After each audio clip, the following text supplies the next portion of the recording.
Père, du Fils et du Saint-Esprit. Amen. Mes chers frères et sœurs, je vous dirai bonne fête tout en étant en plein milieu du carême, car ce dimanche, dans cette période pas très gaie, il faut le reconnaître, le violet, c'est le gris, c'est vraiment pas les couleurs les plus joyeuses, mais nous avons la lumière du Christ transfiguré qui brille à nos yeux. Pour moi, c'est un des événements sans aucun doute les plus importants dans la vie publique du Christ. À part sa mort, sa passion, et sa mort et sa résurrection, la transfiguration est un événement formidable qui souvent est oublié. Cela tombe le deuxième dimanche de carême, on le commémore ce jour-là, mais comme justement c'est en carême, on ne peut pas fêter comme on veut, donc l'Église a refait une fête de la transfiguration le 6 août. Mais c'est pareil, quand ça tombe en semaine, ça tombe un peu à plat et tout le monde le zappe. Même si ce jour-là on bénit les fruits nouveaux, bon, il n'y a quand même pas souvent grand monde pour le célébrer. Et pourtant, c'est un événement fantastique. Le Christ est révélé à 3 de ses disciples comme le Fils de Dieu, le Sauveur. Il est transfiguré, sa lumière brille. Il apparaît entre Moïse et Élie, tout simplement pour nous rappeler aussi qu'il n'est pas là pour abolir ce qu'il y avait avant. Il est là pour transfigurer aussi tout ce qui existait avant, toutes les anciennes croyances. Et je vous l'ai déjà dit, répété aussi, il n'y a pas que l'Ancien Testament. L'Ancien Testament, c'est ce qui a été écrit. Le judaïsme était la seule religion qui écrivait. Mais on retrouve l'annonce du Messie, du Sauveur, dans toutes les autres religions. Aussi bien l'hindouisme que les religions celtiques, que les religions mayas. À chaque fois, on annonce une trinité. Les religions égyptiennes aussi, celle-là encore plus, elle a annoncé tellement de choses qui se sont produites par la suite. Mais à chaque fois, on nous parle d'une trinité, d'un Dieu trinitaire, de la lumière qui jaillit, qui doit sauver le monde. La croix revient aussi, c'est un symbole que l'on retrouve dans à peu près toutes les religions, comme la croisée du monde spirituel avec le monde terrestre, mais aussi l'homme debout, les bras ouverts. Tous ces symboles, on les retrouve. Et donc le Christ, le fait qu'il apparaisse au milieu de Moïse et d'Élie, nous rappelle tout simplement qu'il n'annule pas tout ce qui a été avant. Il le transfigure, il nous le révèle, il nous le montre à nous sous un jour nouveau. La transfiguration, le Christ, et le jour nouveau de tout cela. Il prend 3 disciples. Alors vous allez me dire, mais il est compliqué. Il a 72 disciples qu'il a nommés. Il a 12 apôtres, donc un cercle un peu plus restreint à qui il va donner certains pouvoirs. En fait, il crée l'Église tout au long. Quand on dit oui, mais le Christ, il n'a rien créé. Ah si. Les 12 disciples, les 72 disciples, il leur donne le pouvoir d'aller par le monde, de chasser les malades, de guérir les malades, de chasser les démons. Bah, remarquez, si je laisse la maladie, il n'y aura plus de malade non plus, donc ça serait mieux. Donc, là, il a créé, j'allais dire, les ordres mineurs. Nos ordinations mineures, il y en a un qui ne va pas tarder à recevoir une, mais tous les ordres mineurs, jusqu'à l'exorcita, la colita, il a créé ça. Après, il crée les apôtres, les 12 apôtres, à qui il donne le pouvoir de remettre les péchés, de délier, de célébrer la messe. C'est le ministère sacerdotal, car n'oublions pas que les prêtres ont été créés bien plus tard, en subdivisant un petit peu le rôle de l'évêque. On a créé des prêtres qui pouvaient faire au nom de l'évêque, avec leur pouvoir attaché à ceux de leur évêque. Ça, certains prêtres, des fois, l'oublient. Mais bon. On est toujours, j'allais dire par obéissant, mais on est toujours attaché à quelque chose. Et les évêques ne le font pas par leur propre délire personnel, mais on est toujours attaché à cette succession apostolique qui remonte aux apôtres. Je l'avais dit le jour de la chaire de Saint-Pierre, par exemple, moi, dans la liste, je suis le 145e successeur de Saint-Pierre, par Antioche. Mais il y en a plein d'autres, hein, on est des milliers comme ça, mais on aime se rappeler qu'on remonte à quelque chose, et qu'on n'est pas, j'allais dire, apparu du jour au lendemain, on ne sort pas comme ça, on est rattaché à quelque chose. Alors, et tout d'un coup, il en prend 3 sur ces 12, et il les met encore un peu au-dessus, en disant, vous allez être témoin de quelque chose.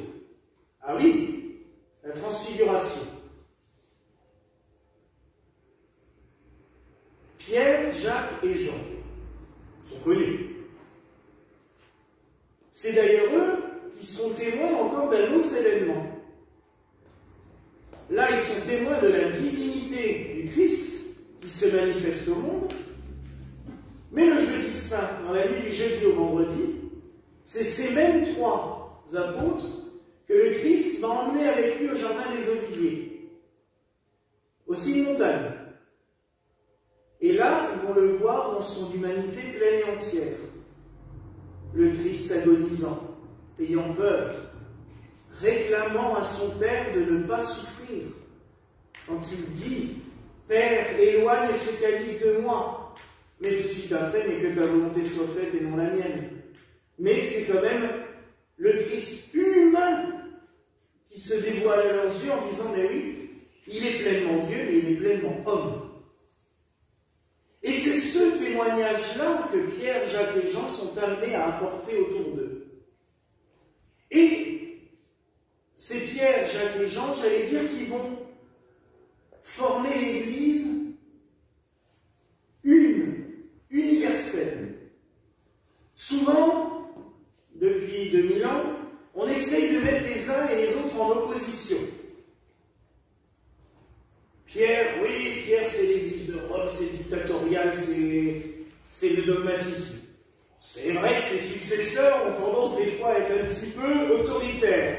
Moi maintenant, mais à une époque, il faut reconnaître que ça a été un peu violent, surtout sur la foi. Il faut croire comme ça, sinon vous allez brûler sur un bûcher.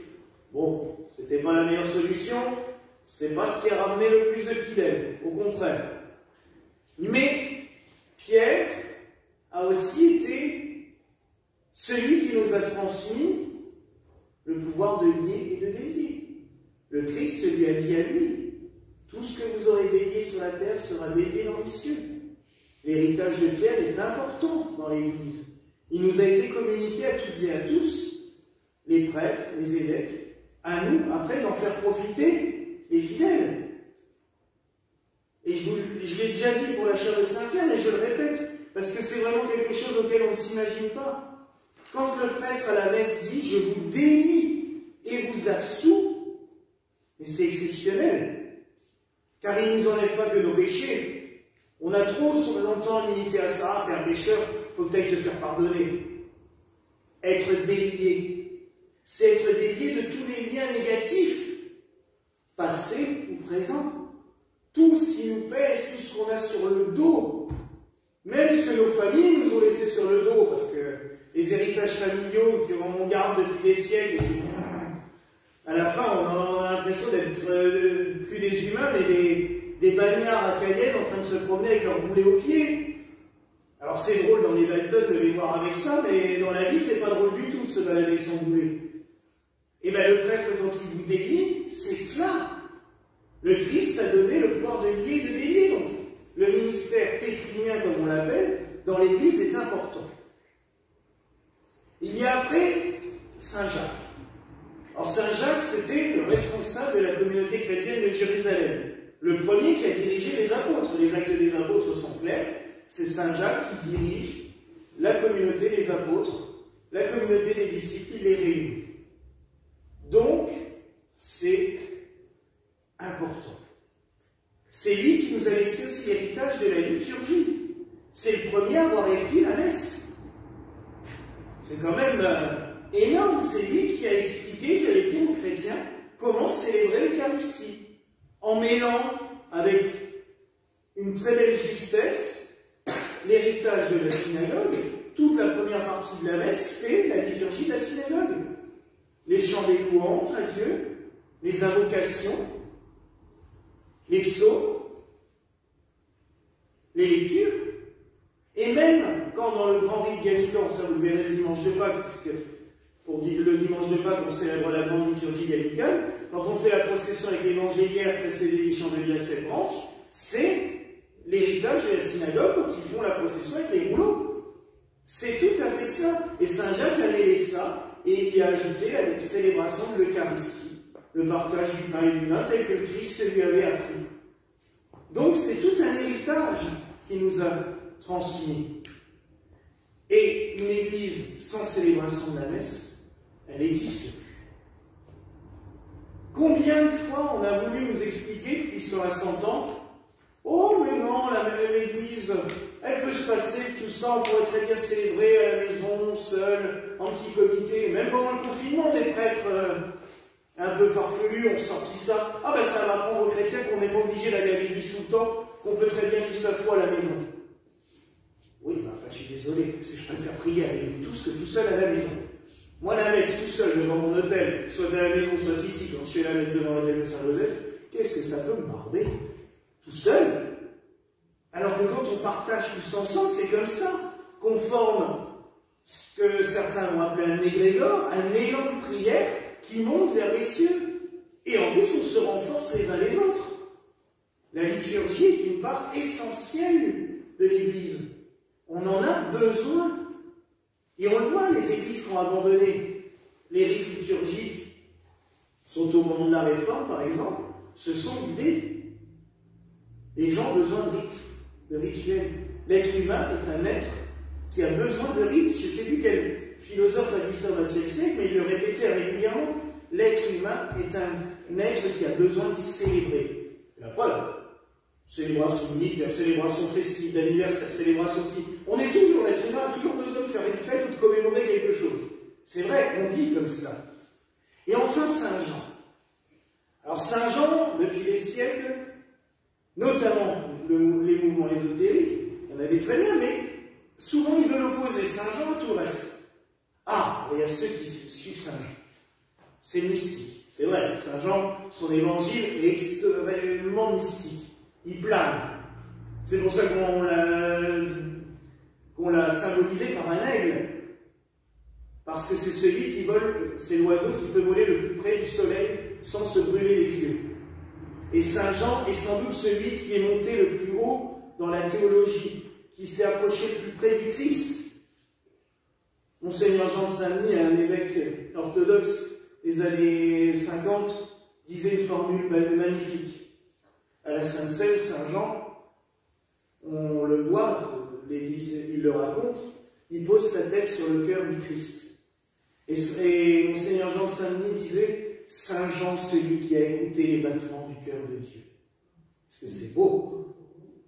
Saint Jean, c'est vrai, et dans son évangile, il nous reflète ça. Il nous parle de l'amour du cœur de Jésus, il nous raconte. C'est lui qui nous raconte le coup de lance, hein, on le dit à chaque messe dans le rite bref. Il nous parle du cœur de Dieu. Il va beaucoup plus loin que les autres évangélistes. C'est ce côté mystique, et l'Église a besoin de ce côté mystique. La révélation. Souvent, on nous explique aussi, oh mais la révélation, elle est close après la mort du Christ. Ben non. Elle, oui, tout a été, j'allais dire, dit en gros, au moment où le Christ est mort et ressuscité. Mais depuis, il a bien fallu des mystiques pour nous révéler les choses, pour nous les faire comprendre. Ou comme disait mon ami prêtre, Marie, qui vient comme une catéchiste, et qui à chaque apparition nous permet de mieux comprendre les mystères de Dieu, comme les saints aussi l'ont fait. Mais si on n'avait pas eu des mystiques comme Marguerite Marie à Paray-le-Monial qui nous a expliqué les mystères du cœur de Jésus, la dévotion au Sacré-Cœur, on ne la connaîtrait pas. S'il n'y avait pas eu Sœur Lucie à Fatima, les deux autres enfants, à moindre mesure à Fatima aussi, mais Sœur Lucie, elle a vécu quand même 90 ans en étant en dialogue permanent avec la Vierge qui lui a expliqué les mystères du cœur immaculé, c'est fabuleux. Et plus récemment, au Brésil, Edson, qui malheureusement nous a quittés il y a quelques mois, assez jeune, à 48 ans, mais qui a été pendant 20 ans le témoin du cœur de Joseph. Mais tous ces mystères-là, on ne les connaîtrait pas s'il n'y avait pas eu des mystiques qui étaient venus pour nous l'expliquer, pour nous dire, mais c'est les évangiles, simplement, maintenant vous êtes plus aptes à comprendre tel ou tel mystère, à rentrer dans la profondeur. Et le Christ nous l'a dit tout au long de l'évangile. Il y a des choses que vous ne voyez qu'en image maintenant, qui vous seront révélées plus tard. Donc vous voyez à quel point les trois sont utiles. Pierre pour la doctrine, pour la foi, pour ce qu'il nous a laissé, Jean pour la mystique, Jacques pour la liturgie et tout. Et tout cela, ça forme l'Église universelle. Et quand les Églises arriveront, j'allais dire, à faire vivre tout cela ensemble, ben là, l'Église du Christ pourra exister. Et pour moi, la transfiguration, c'est vraiment la fondation de l'Église. Mais pas l'Église institutionnelle, dure, pénible et parfois saoulante. Ah ben je le reconnais, on peut être chiant. Mais tout simplement l'Église du Christ, c'est-à-dire la communauté de tous ceux qui croient en lui, qui le célèbrent et qui veulent vivre avec lui et par lui. Et voilà ce qu'est la transfiguration. Donc quand vous contemplerez cette icône, vous comprendrez peut-être mieux ce qui se passe. Le Christ nous a laissé un héritage qu'il avait déjà reçu en partie, Moïse et Élie.